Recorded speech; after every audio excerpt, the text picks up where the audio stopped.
हरे कृष्णा कृष्ण कृष्ण हरे हरे, हरे राम राम राम हरे हरे। श्री बृहद भागवतामृतम द्वितीय खंड पंचम अध्याय। हम लोग सुन रहे थे श्री रामचंद्र जी ने गोप कुमार पर कृपा करके उनको द्वारका भेज दिया। द्वारका में जब उन्होंने वहां के परिकरों का ऐश्वर्य देखा, बड़ा ही अद्भुत, जो कि अभी तक पहले कभी नहीं देखा था। अयोध्या में भी ऐसा ऐश्वर्य नहीं था। श्वेतात पत्रम विततम विराजते तस्योपरिष्टात् वर चामर द्वयम पार्श्वद्वये विभ्रम अग्रतो अस्य च श्री पादुके हाटक पीठ मस्तके। बता रहे थे सुधर्मा सभा में भगवान विराजमान थे, बड़े दिव्य सिंहासन के ऊपर में, उसके ऊपर एक आसन बिछा हुआ था, उसके ऊपर में भगवान विराजमान थे। उनका कैशोर स्वरूप था, ऐसा लग रहा था सब सारा लावण्य आकर के इसी स्वरूप में आश्रय लेकर के बैठा हुआ है। और बता रहे श्वेत आतपत्रम विततम विराजते, भगवान के सिर के ऊपर में एक विशाल श्वेत छत्र शोभायमान, जो हम लोग ठाकुर जी के लगाते ना ऊपर छत्र, वो शोभायमान है। और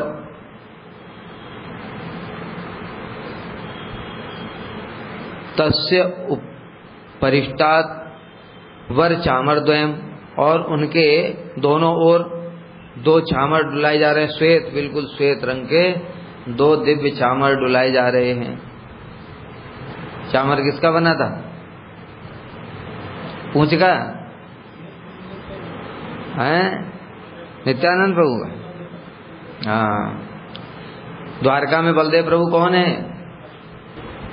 मुकुल संकर्षण।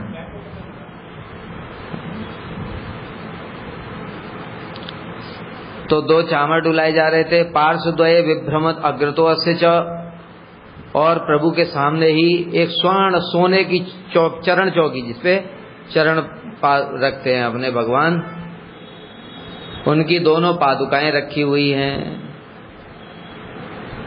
इस प्रकार पहले द्वारकाधीश का ऐश्वर्य बता रहे हैं। इस प्रकार संक्षेप में, विस्तार से नहीं बता रहे, ये जो बताए तो थोड़ा सा ही है, जब बता नहीं सकते, इतना ज्यादा है, उसको केवल अनुभव ही किया जा सकता है। इस प्रकार संक्षेप में श्री द्वारकानाथ का स्वरूप वर्णन करके अब श्वेत इत्यादि श्लोक द्वारा उनके परिच्छदादि अर्थात अलंकार और सेवा के उपकरण का वर्णन कर रहे हैं। भगवान के सिर के ऊपर में एक विशाल श्वेत छत्र था, सफेद रंग का। किसका बना था? चांदी का? कल तो बताया था किसका बना था? वो सोने चांदी का नहीं है, वो सब बलदेव प्रभु हैं। वो देखने में लग रहा है सोने का है। वो जो चौकी जिसपे भगवान चरण रखे हुए हैं, वो चौकी सोने की नहीं है, वो सोने जैसी दिख रही है, वो सब बलदेव प्रभु हैं। आसन, सैया, छत्र, चामर, पादुका, सब कुछ भगवान का श्री बलदेव प्रभु ही हैं। और वो दिखता है जैसे अब जगत के हिसाब से दिखता है ना, फिर कि अरे ये ऐसा है, ये चामर है, ये चरण पादुका है, ये सोने का है, ये हीरे का है, ऐसा दिख रहा है।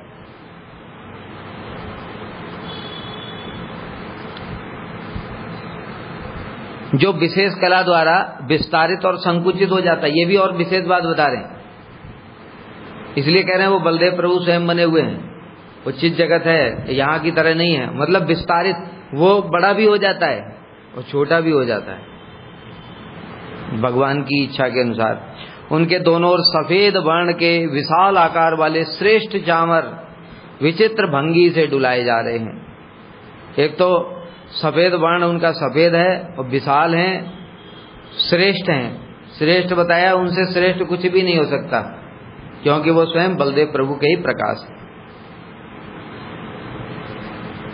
और विचित्र भंगी के द्वारा, केवल ऐसे नहीं जैसे हम लोग चामर कम हिलता है, हम ज्यादा हिलते हैं, ऐसे नहीं हिल रहा है। विशेष भंगी जो भगवान को बिल्कुल प्रीति पूर्वक ऐसे करके भगवान को बड़ा अच्छा लगे। हाँ, जैसे देखोगे कोई कोई पुजारी है ना, मोर पंख बड़ा एकदम से ऐसे ऐसे ऐसे करके पूरा ऐसे लगता है कि साथ साथ मोर नाच ही रहा है, ऐसा कोई कोई पुजारी करते हैं। इनका देखा नहीं मैंने, लेकिन किसी किसी का देखा है, कौन मुझे याद नहीं आ रहा। एक बड़ा पुजारी ऐसे ऐसे पूरा ऐसे ऐसे करके पूरा, और कुछ तो ऐसे ही मोर पंख को भी पंखे की तरह ऐसे हिला दिया 2 बार ऐसे करके, बस हो गया। तो वहां पर सब चीज जगत है, चीज जगत में सब पार्षद हैं भगवान के, तो वो कितनी विशेष भंगी के द्वारा भगवान की सेवा कर रहे होंगे।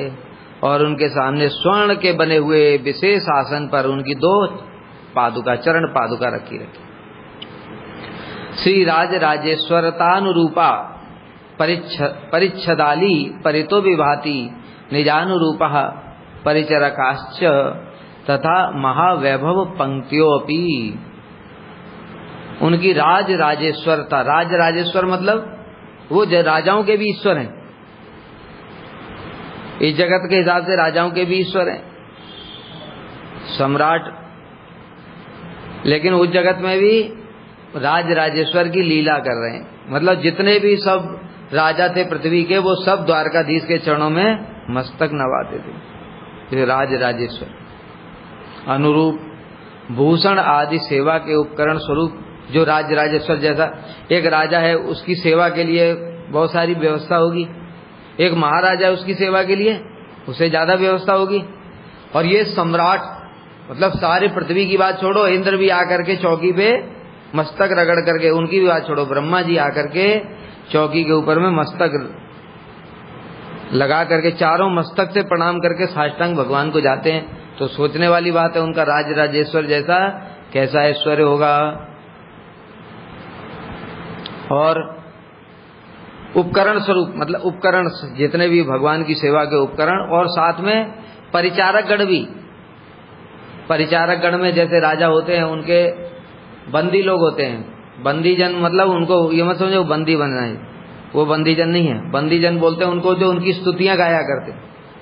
जैसे ये पृथ्वीराज चौहान था ना, इसका कवि था चंद्रवरदाई, ये कवि चंद्रवरदाई उनकी स्तुतियां गान करता था। और वो जो बंदी जन होते हैं वो सब महाराज आपका ऐसा वंश है, ऐसा कुल है, पूरी कुल परंपरा को गान करा करते थे।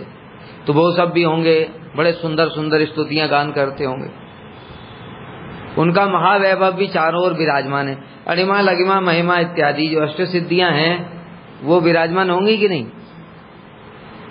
अरे वो तो इस जगत में ही विराजमान रहती हैं, बड़े बड़े सिद्ध लोगों के पास में, भगवान के पास वो थोड़ी होंगी। तो उनके भगवान के लिए वो घटिया चीज है। वो तो अनंत ऐश्वर्य है वहां पर, उसकी तो वर्णन भी नहीं किया जा सकता। सारी सिद्धियां, सारी शक्तियां वहां पर मस्तक झुका करके भगवान की सेवा में खड़ी हुई होंगी। क्योंकि बताया अणिमा लगिमा महिमा, वो तो उनके दासों के पास भी है। हनुमान जी के पास में क्या नहीं है? अष्ट सिद्धि नवनिधि के दाता, वो दूसरों को भी दे सकते हैं। हनुमान जी के पास ही जब इतनी शक्तियां हैं तो राम जी के पास कितनी होंगी? हनुमान जी जो कि उनके सेवक बन करके उनकी सेवा करें, चामर डुला रहे। तो जो सिद्धियों के भी जो स्वामी हैं वो सब भगवान की सेवा में लगे रहते हैं। सिद्धियां थोड़ी लगेंगी, सिद्धियों को कहाँ ऐसा मौका मिलेगा भाई? सिद्धियों की सेवा का मौका किसको मिलता है? योगियों की, बड़े बड़े जो योगी होते हैं उनको, जैसे दुर्वासा जैसे। सिद्धियां तो उनकी सेवा करती हैं, और भगवान की सेवा वो दुर्वासा, हनुमान जी, रुद्र, ब्रह्मा, जो सिद्धियों के भी स्वामी हैं वो सब उनकी सेवा में लगे। और वहां तो पूछो ही मत। अनेक प्रकार के आभूषण, आभूषण कहने से बाजूबंद, यहाँ कड़ा होगा, अंगूठियां होंगी भगवान की, विचित्र विचित्र सब। किसकी बनी होगी? हीरे पन्ने की। अरे हीरा पन्ना तो इस जगत में भी रहता है।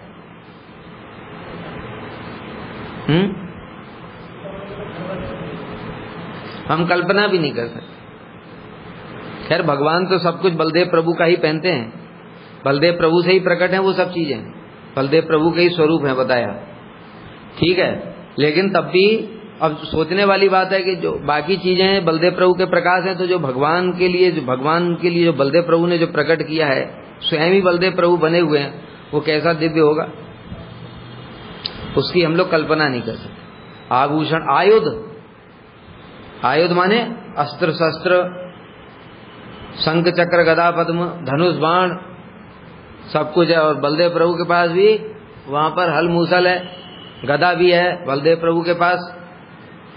इस प्रकार से आयुध, अस्त्र शस्त्र और नाना प्रकार के विचित्र परिच्छद आदि, अर्थात परिच्छद आदि मतलब सेवा के उपकरण, जैसे पान की वो रखी होगी और जल का पात्र रखा होगा, ऐसे खाली पानी थोड़ी होगा, वो उस पानी भी कैसा है, अमृत।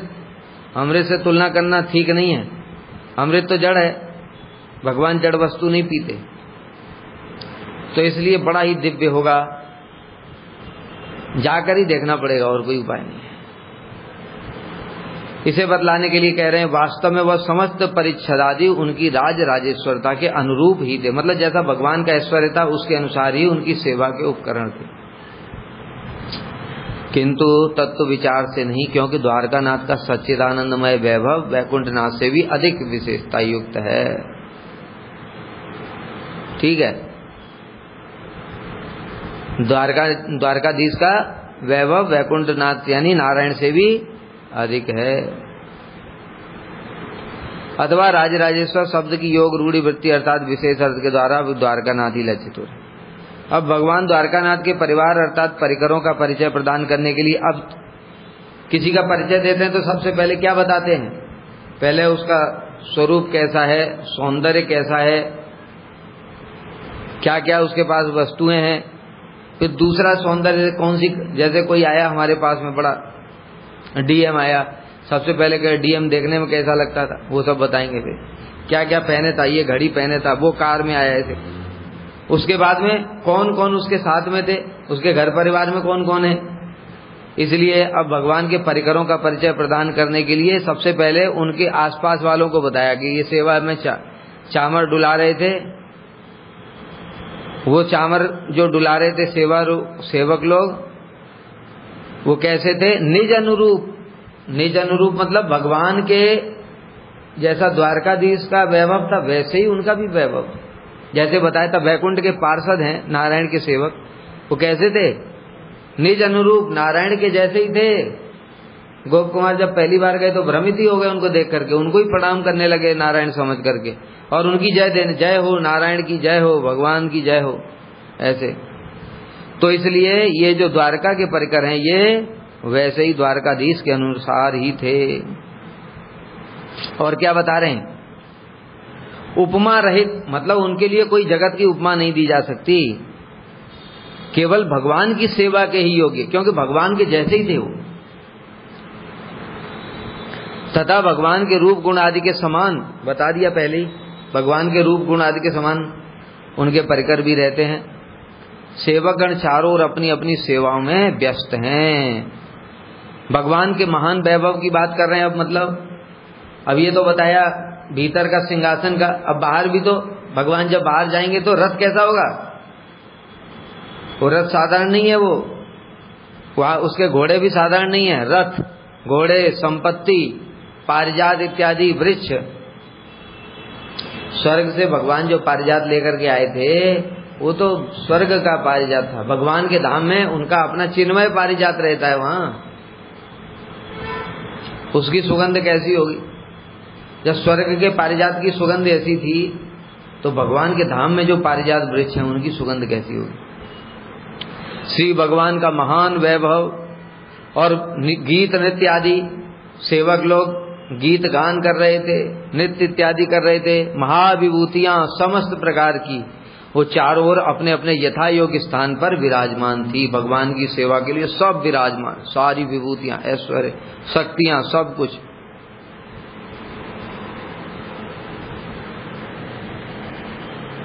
स्व स्व आसने श्री वसुदेव राम क्रूरादयो दक्षिणतो निविष्टः वामे यस्य पार्श्वे गद सात्विकी च पुरो निधाय अधिपम उग्रसेनम मंत्री विकद्रुः कृतवर्मणा समम तत्रैव वृष्णि परवरई परैरपि श्री नारदो नर्म सुगीत वीणा वाद्यैरमुम क्रीडति हासयन सह।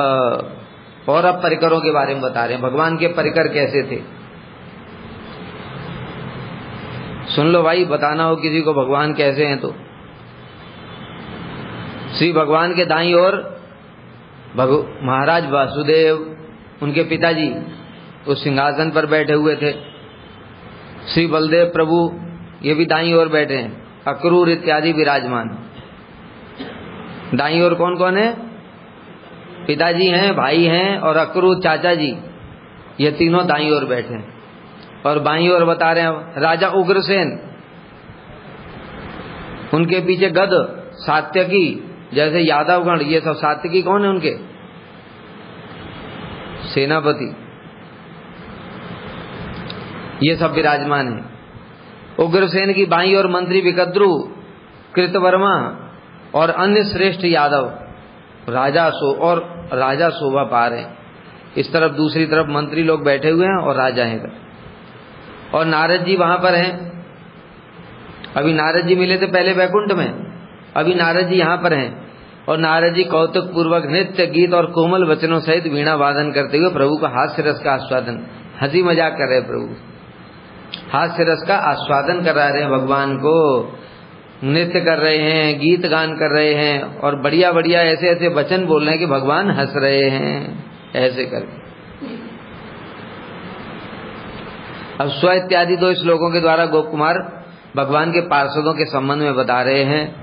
भगवान के दाईं ओर महाराज वसुदेव, बलराम, अक्रूर, ये सब विराजमान थे। आदि शब्द से सांदीपनी मुनि, गर्गाचार्य, ये सब भी हैं। और बाईं ओर राजा उग्रसेन, उनके पीछे गद, सात्यकी, मंत्री लोग, सेनापति, ये सब।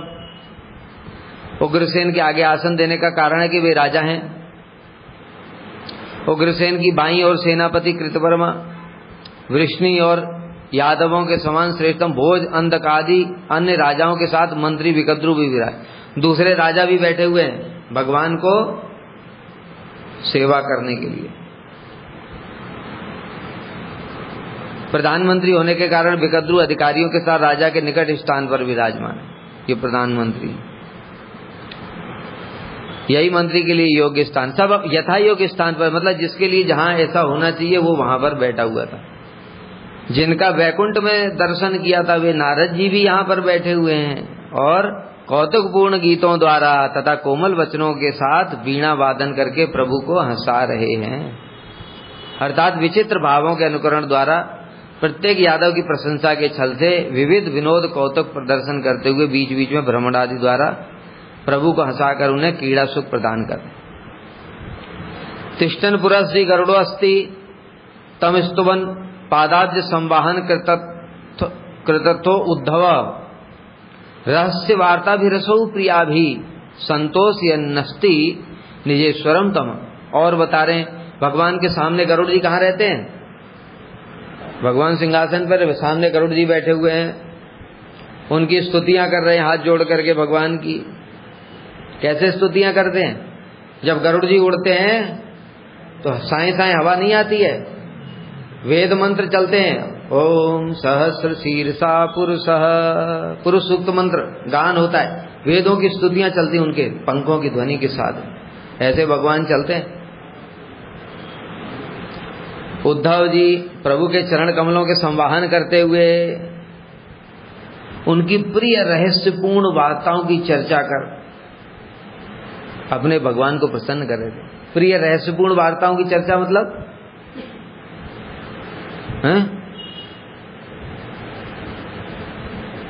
प्रिय रहस्यपूर्ण वार्ताओं की चर्चा क्या है?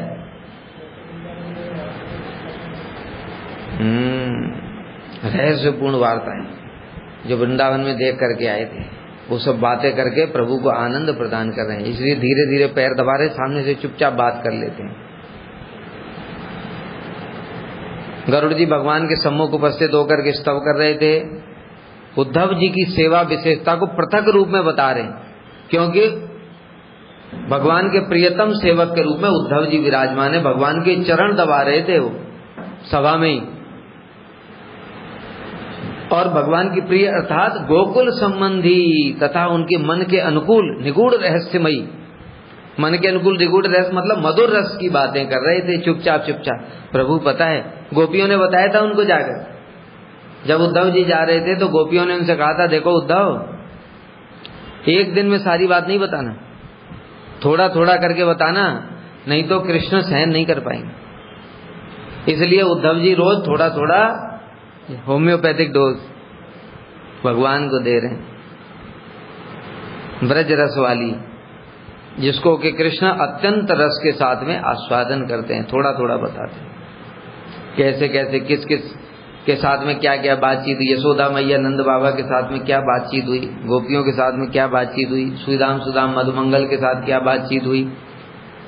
इस प्रकार से यदि आपत्ति हो, कोई पूछ सकता है कि अरे गोकुल की बातें यहाँ सभा में कैसे सबके सामने कह रहे हैं, इसलिए कहते हैं श्रीमान उद्धव भगवान का पाद संभान करते करते। ऐसे पाद संभान क्यों बताया, ये तो मंत्री लोग बैठे, अभी सिंहासन है, जैसे मान लो सिंहासन इतना चौड़ा, गुरु जी का सिंहासन इतना चौड़ा है, और भगवान का कितना होगा, इतना सा ही थोड़ी होगा कि भगवान उसमें चिपक के आ जाएं, विशाल सिंहासन होगा। तो इसलिए उस सिंहासन के दूसरी ओर जो बैठा है उसका सिंहासन कितना बड़ा होगा, वो भी बड़ा होगा, तो डिस्टेंस हो गई ना।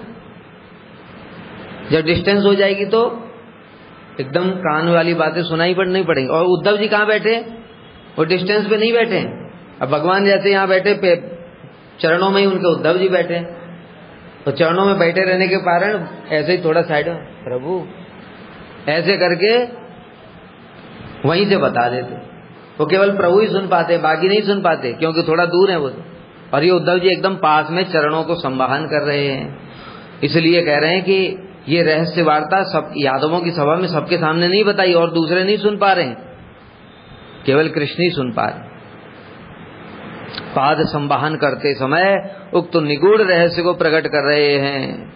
श्री भगवान का पाद संवाहन करने के लिए उद्धव जी अत्यंत निकट हैं भगवान के, इसलिए ये सभा में स्थित लोग उस रहस्य से अवगत नहीं, धीरे से बता देते। जैसे याद है जब शिव जी के पास गए थे नारद जी, उस समय नारद जी ने शिव जी ने बताई वैकुंठ की महिमा, तो नारद जी एकदम वैकुंठ से जाने के लिए तैयार हुए, तो शिव जी ने हाथ पकड़ लिया और कहते सुनो। अब वहां पार्वती भी खड़ी है कि नहीं, पार्वती खड़ी हैं, लेकिन शिव जी ने धीरे से कान में कहा तो पार्वती सुन नहीं पाई। इसी प्रकार से यहाँ भी समझना चाहिए कि सभा में लोग तो बैठे, लेकिन बड़ी दूर दूर बैठे, ऐसे एकदम से भगवान से चिपक के नहीं बैठे, सिंहासनों पे बैठे अपने अपने। और सिंहासन भी साधारण नहीं, जब हमारे देखो गुरु जी का सिंहासन भी कितना चौड़ा सा है,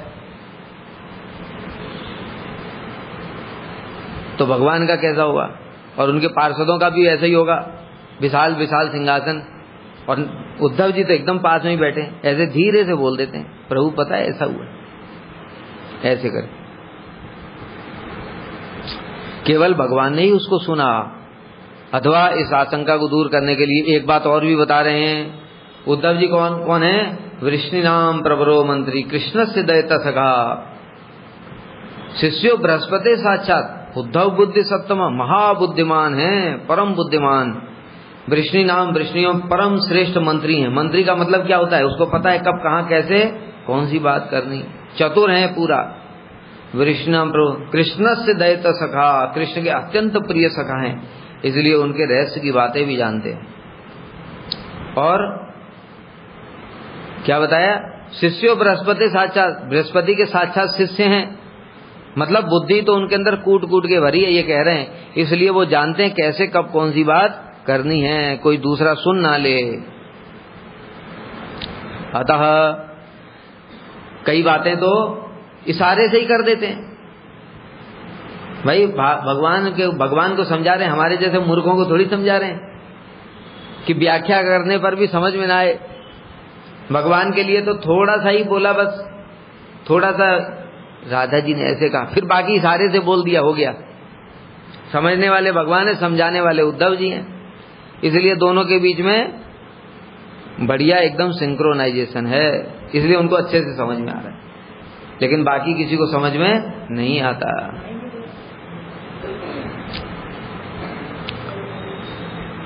कि अन्य व्यक्ति उनके वाक्यों के सार को कुछ कुछ चीजें कोड वर्ड में भी बताई होंगी पहेली के रूप में। जैसे महाप्रभु जब थे उस समय अद्वैताचार्य जी ने एक पहेली लिख करके भेजी, उस पहेली का अर्थ कोई समझ ही नहीं पाया, केवल स्वरूप दामोदर ही समझ पाए। और उस पहेली का अर्थ बड़ा ही गंभीर और गूढ़ अर्थ था, जिसको पढ़ करके महाप्रभु एकदम गंभीर हो गए और स्वरूप दामोदर समझ गए अब प्रभु ज्यादा दिन इस जगत में नहीं रहेंगे। उस पहेली का तात्पर्य यही था।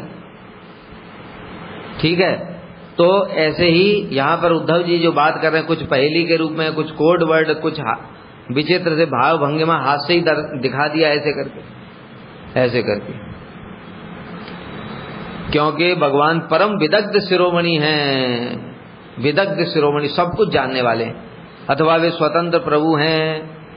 अगर उनकी इच्छा ना हो तो बाकी कोई जान भी नहीं सकता है। इसका उदाहरण कहाँ मिला? भगवान की इच्छा ना हो तो कोई नहीं जान सकता है, कहाँ उदाहरण इसका? ब्रह्मोन लीला में बलदेव प्रभु स्वयं भगवान के द्वितीय प्रकाश हैं, बलदेव प्रभु भगवान हैं, लेकिन कृष्ण ने इच्छा किया कि बलदेव प्रभु भी ना समझ पाए। 1 साल तक बलदेव प्रभु भी नहीं समझ पाए कि कृष्ण ही बछड़े बन गए हैं, कृष्ण ही सखा बन गए हैं, सब कुछ कृष्ण ही बन गए हैं, बलदेव प्रभु नहीं समझ पाए। फिर जब कृष्ण ने इच्छा की 2, 4, 5, 6 दिन पहले कि बलदेव प्रभु को कम से कम पता चल जाए, उसी समय बलदेव प्रभु को पता चलने लगा। तो भगवान की इच्छा के बिना उद्धव जी बोलेंगे तो भी कोई दूसरा समझ नहीं पाएगा। ऐसी भगवान की अचिंत्य शक्ति है। निरीक्ष दीर्घात्म दिदृशितास्पदम दूरे अपतम प्रेम भरेण मोहितः स तूद्भट स्नेह रसेन पूरितो मन्नाय नायोद्धव आदि देश। जिनके दर्शन की मैं दीर्घ काल से इच्छा कर रहा था, उन दर्शन के विषय प्रभु को दूर से देखते ही मैं अत्यधिक प्रेम के कारण मूर्छित होकर के गिर पड़ा। अरे राम जी को देखकर ये तो मूर्छित हो गए थे, फिर उठाया था जैसे तैसे राम जी की कृपा से बाकी लोगों ने। तो द्वारकाधीश का ऐश्वर्य और उनका माधुर्य तो राम जी से भी ज्यादा है, स्वाभाविक सी बात है। और दूसरी बात, अभी द्वारकाधीश कृष्ण ही हैं, अब तो केवल माधुर्य की बात है, कृष्ण ही द्वारका में, मथुरा में और ब्रज में है। इसलिए कृष्ण अपने इष्ट को देख करके दूर से ही अत्यधिक प्रेम के कारण गोप कुमार मूर्छित होकर के गिर पड़े। उस समय उन प्रभु ने अत्यधिक स्नेह रस से परिपूर्ण होकर मुझे अपने समीप लाने के लिए उद्धव को आदेश दिया। उद्धव जी से कहा, उद्धव जी चरण दबा रहे थे, गोप कुमार देखा दूर से भगवान ने, मूर्छित हो गए। भगवान ने उद्धव जी को कहा, उद्धव बस इशारा ही काफी है, वहां पर सब अंतर्यामी है। भगवान ने जरा सा इशारा किया, हनुमान जी सब समझ जाते हैं क्या कहना चाहते हैं, और हमको 36 बार बोलने से समझ नहीं आती, क्योंकि वहां सब पार्षद गण है, उनकी शक्ति भगवान के जैसी ही है। इसलिए भगवान बस थोड़ा सा इशारा करेंगे, उद्धव जी सब मन की बात जान गए और जाकर के गोप कुमार को लेने गए।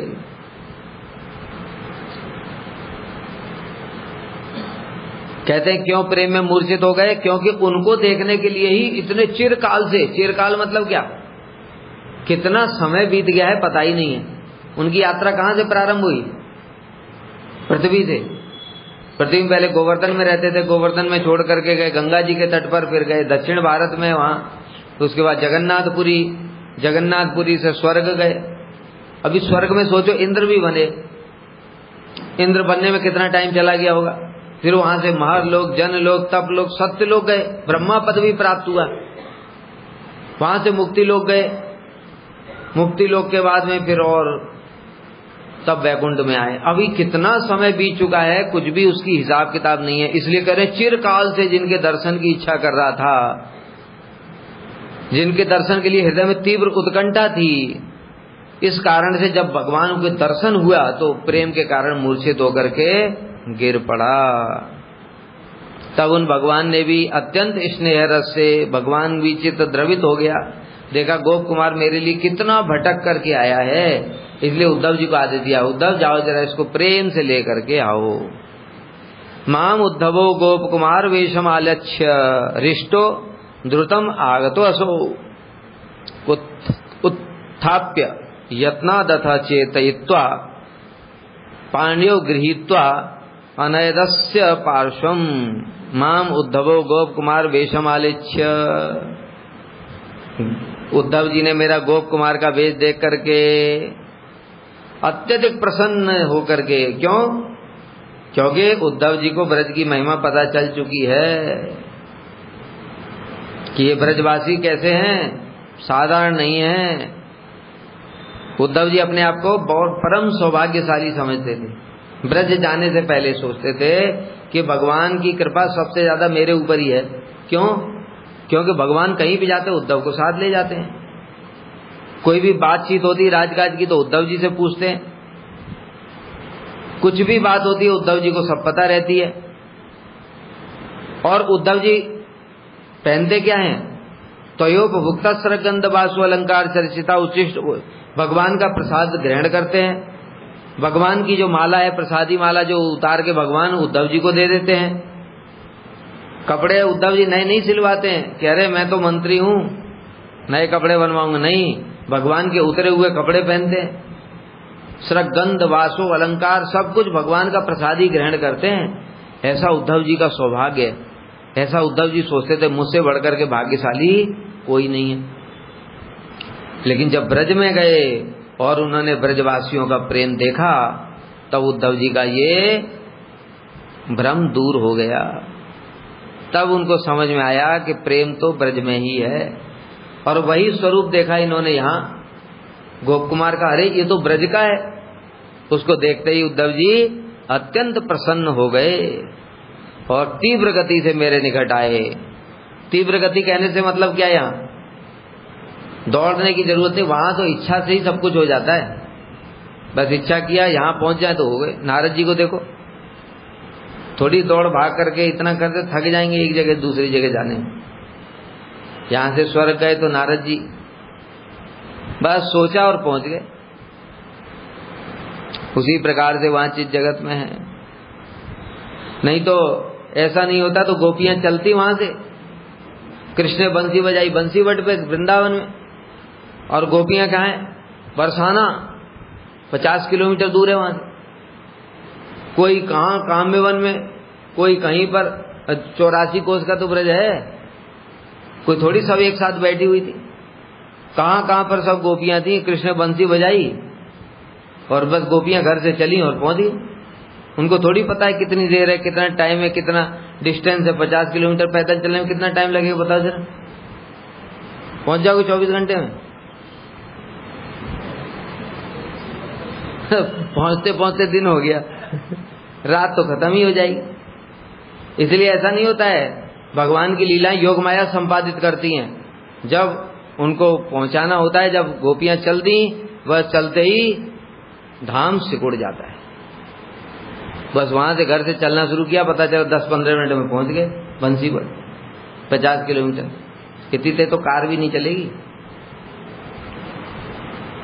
ठीक है, ये क्योंकि योग माया के द्वारा होता है सब कुछ। इसलिए उद्धव जी ने बस सोचा और पहुंच के बड़ी तीव्र गति से मेरे निकट आए। और फिर उन्होंने यत्न पूर्वक मुझे उठा करके सचेत किया। तो मूर्छित हो गए थे ना ये। उठो उठो गोप कुमार, हिलाया डुलाया, थोड़ा पानी में छींटे मीटे भी मारे होंगे। और मेरे दोनों हाथों को पकड़, जब उनको होश आ गया, दोनों हाथों को पकड़कर मुझे भगवान के निकट, चलो चलो भगवान के पास ले चलता हूं तुम।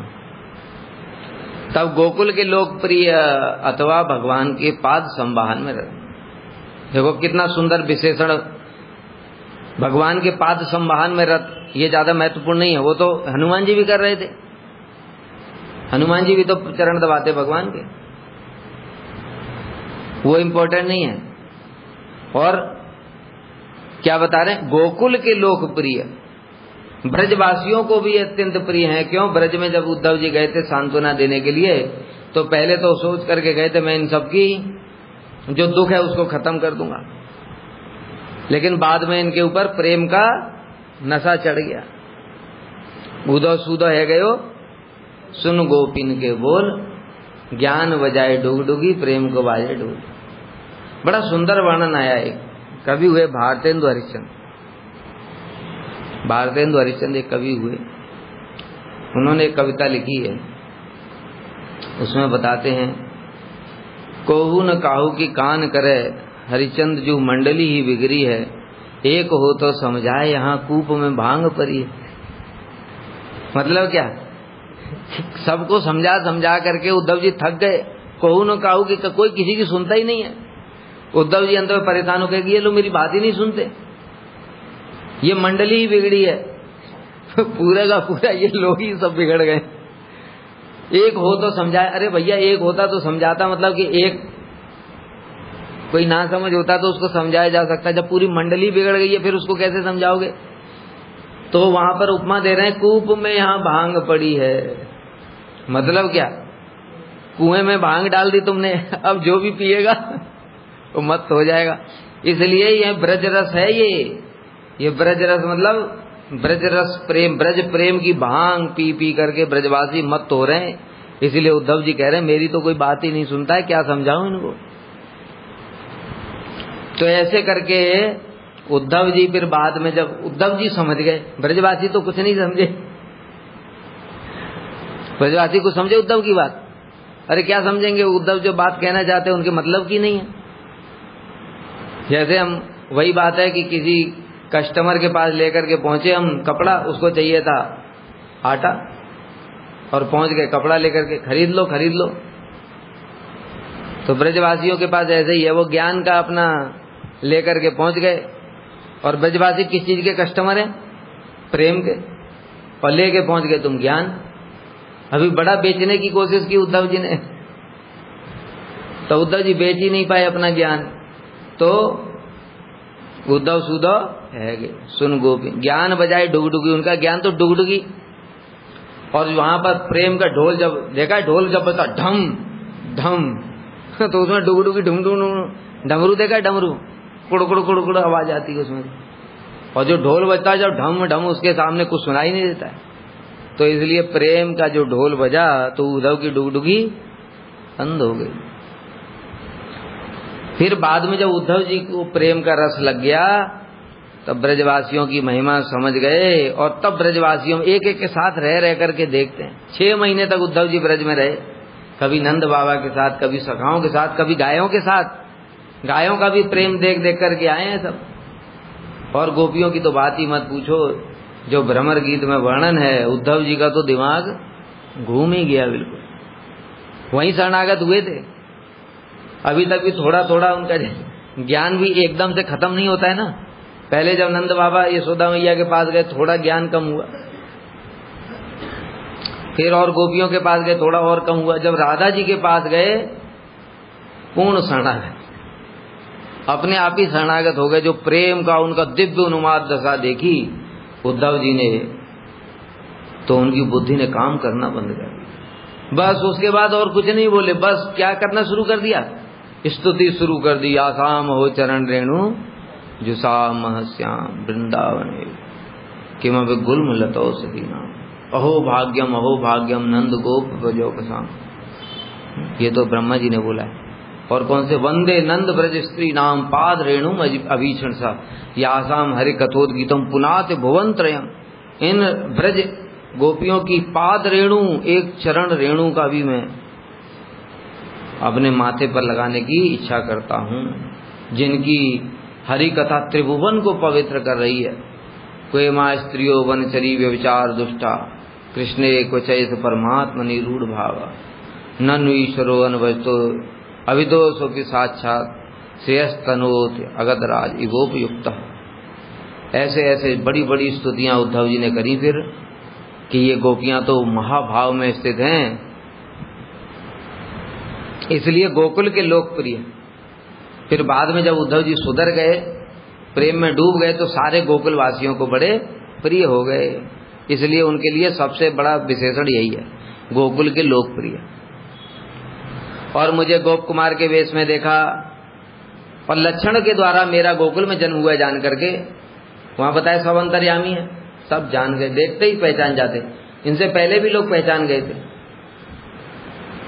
जब द्वारका में भीतर घुसे थे तभी लोग जो सखा बच्चे जो खेल रहे थे वही देख के ही पहचान लिया था।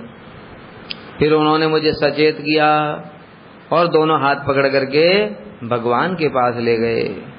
निजांत के मन नयनार्थम आत्मनैव उत्थातु कामेन पुरो अर्पितस्य पदाम्बुजस्योपरि मच्छिरो बलास्वपाणि नाकृष्य वतोद्धव अन्यधार।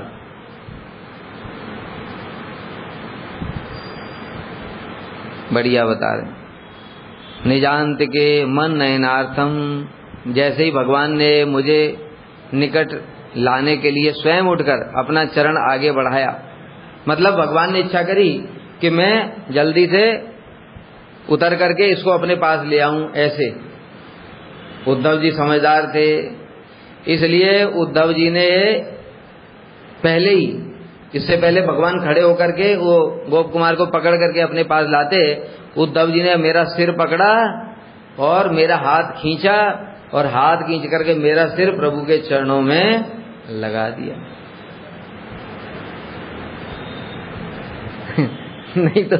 नहीं तो गोप कुमार तो गले ही लगा लेते, उनके गले लगाने की बड़ी इच्छा है। अत्यंत हर्ष के साथ उद्धव ने बलपूर्वक अपने हाथों से मेरा मस्तक खींच करके,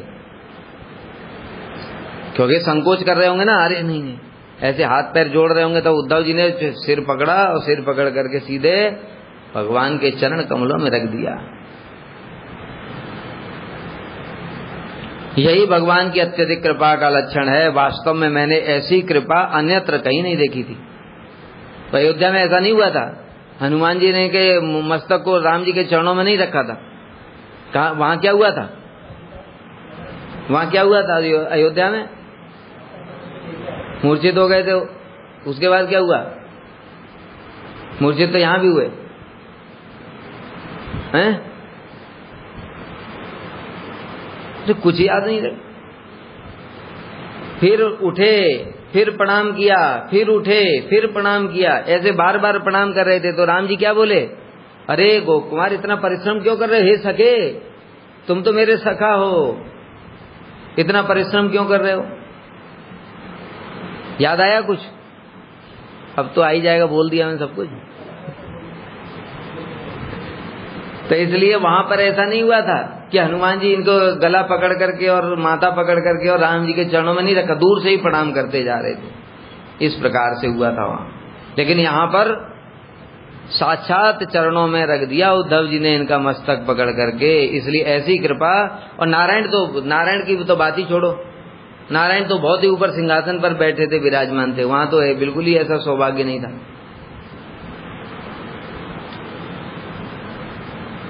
स प्राणनाथ स्वकराम्बुजेन में स्पृशन प्रतीकान परिमार्जयन्यव वंशीं ममादाय कराद विलोकयस्तूष्णीं स्थितो अश्रूणि सृजन मर्तवत।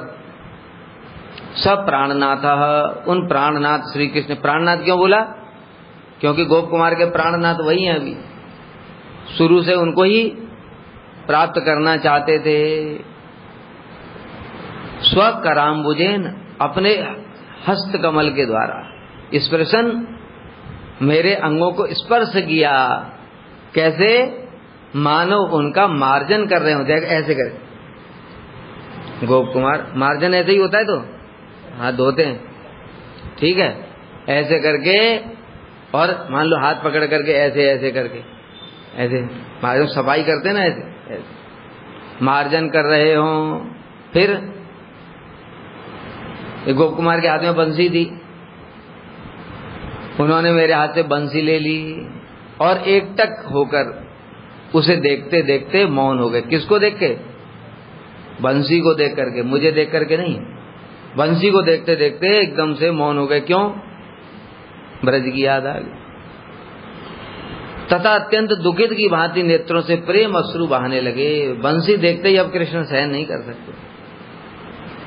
कृष्ण को सब कुछ ब्रज की याद आ गई, क्योंकि बंसी वहीं बजती है, यहाँ द्वारका में बंसी नहीं बजती है। यहाँ क्या बजेगा? यहाँ ढोल नगाड़े बजते हैं, सुनो सुनो सुनो, द्वारकाधीश का ये आदेश है, ये होता है। और ब्रज में कोई ऐसा आदेश नहीं होता है, वो द्वारकाधीश है ही नहीं, वो गोप बालक है। और बंसी बजा करके सब गायों को, हिरणों को, हिरनियों को, गोपियों को, सखाओं को, सबको बंसी, ऑल इन वन, एक ही मैसेंजर उनका बंसी। इसलिए वो बंसी देखते ही अत्यंत दुखित की भांति, दुखित की भांति क्यों बोला है? इतने दुखी तो है ही है वो, भगवान तो दुखित की भांति क्यों बोला? क्योंकि चित जगत में दुख नहीं है। जो दुखित की भांति, जो दुखी बाहर से दिख रहा है लेकिन हृदय में अंदर क्या बताया? प्रेम अश्रु। प्रेम अश्रु कब बहेगा? अरे प्रेम में तो आनंद होता है ना, प्रेम अवस्था में आनंद ही आनंद है। वहां जो अश्रु भी होते हैं वो भी आनंद के होते हैं, लेकिन बाहर से दुखी जैसा दिखता है। जैसे ब्रज गोपियां जब गोपी गीत गा रही हैं तो बड़ा रो रही हैं, क्रंदन कर रही हैं, क्रंदन करते हुए कृष्ण को ढूंढ रही हैं, लेकिन भीतर में उनके आनंद है। वो विरह में आनंद कैसा होता है इसको हम बुद्धि से नहीं जान सकते। वे प्राणनाथ श्री कृष्ण अपने हस्त कमलों द्वारा मेरे अंगों का इस प्रकार स्पर्श कर रहे थे, मानो उन्हें मार्जन कर रहे हों, ऐसे करके प्यार से बिल्कुल हाथ पकड़ कर गए थे। सखा का करते ना अपना। उस सभा में विशेषतः राजकीय भाव में प्रभु द्वारा मुझे इस प्रकार से स्पर्श करना उनकी विशेष चतुरता को ही प्रदर्शित करता है।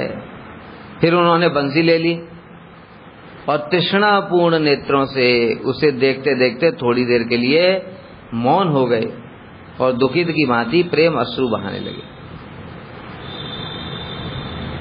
वे सचमुच अत्यधिक दुखी हो गए थे, ब्रजवासियों की याद आ रही थी, किंतु सभा में वैसा भाव प्रकाश करना उचित नहीं था, इसलिए थोड़ा सा आंसू आया उनको, और थोड़ा आंसू आने के बाद में फिर उन्होंने भावों को संवरण कर लिया। क्यों? क्योंकि ये द्वारकावासी नहीं समझ पाएंगे। पहले उद्धव जी कौन सा समझ पाते थे? ये बात तो यहीं से शुरू हुई। मथुरा में कृष्ण थे, महल की छत पर टहल रहे थे, ब्रज की ओर उन्होंने देखा और जो भाव में डूब गए, रोने लगे। उद्धव जी पहुंच गए। जब उद्धव जी पहुंच गए, उद्धव जी ने भगवान को रोते हुए देखा। भगवान रो रहे हैं? भगवान क्यों रो रहे हैं? भगवान तो रोते नहीं है। तो कृष्ण ने थोड़ा उनको समझाने की भी कोशिश की, पर उद्धव जी को समझ ही नहीं आया। अरे प्रभु, आपका तो ब्रजवासियों के साथ बेरा है कहाँ? आप तो कहाँ नहीं है, आप तो ब्रजवासियों के हृदय में ही है। कृष्ण ने कहा यार ये नहीं समझेगा ये नहीं समझेगा, इसलिए इसको समझाना पड़ेगा थोड़ा, क्योंकि यहाँ मैं अकेला रोता रहता हूँ, कोई समझता ही नहीं है। तो सब भगवान जानते हैं उनको, भगवान जानते तो भगवान क्यों रोएंगे? उनको तो किसी का बेरा होता ही नहीं है। और तुम बोलो कि किसी का कोई भगवान का अत्यंत प्रिय है, उसके साथ भगवान का विरह हो रहा है, कैसे हो रहा है? वो तो भगवान तो उसके भीतर ही बैठे हैं, तो विरह कहाँ है? ऐसा लोग ज्ञानी बोलेंगे ना। इसलिए कृष्ण ने कहा ये ज्ञानी सारे ये बिल्कुल मेरी बात को समझ नहीं पाएंगे, इसलिए उद्धव जी को थोड़ा रस चखा देता हूँ, जिससे कम से कम बाद में इनके साथ में मन की बात शेयर तो कर लूं। कृष्ण का दुख ज्यादा है गोपियों से, क्योंकि गोपियां राधा जी को विरह होता है तो ललिता जी को बोल देती हैं, विशाखा को बोल देती हैं, मंजरियों को बोल देती हैं। कृष्ण किसको बोले? एक आदमी जो दुख किसी को व्यक्त नहीं कर सकता उसका दुख ज्यादा होता है। कहते हैं ना, दुख बांटने से घट जाता है। तो ब्रजवासी तो बांट लेते आपस में, सखा लोग आपस में एक दूसरे को बोल देते हैं, सब समझते हैं इस बात को। कृष्ण की बात कोई समझता ही नहीं मथुरा में। इसलिए उद्धव जी को भेजा, यार कम से कम एक आदमी तो होना चाहिए जो मेरी बात समझ पाए। इसलिए उन्होंने यत्न पूर्वक, अभी बाकी द्वारकावासी समझ नहीं पाएंगे, इसलिए जैसे जैसे उनको दुख हुआ लेकिन फिर उसको संवरण कर लिया, क्योंकि ऐसी राजकीय सभा में यत्न पूर्वक शोक संवरण करने के अभिप्राय से ही दुखित की भांति कहा जा रहा है।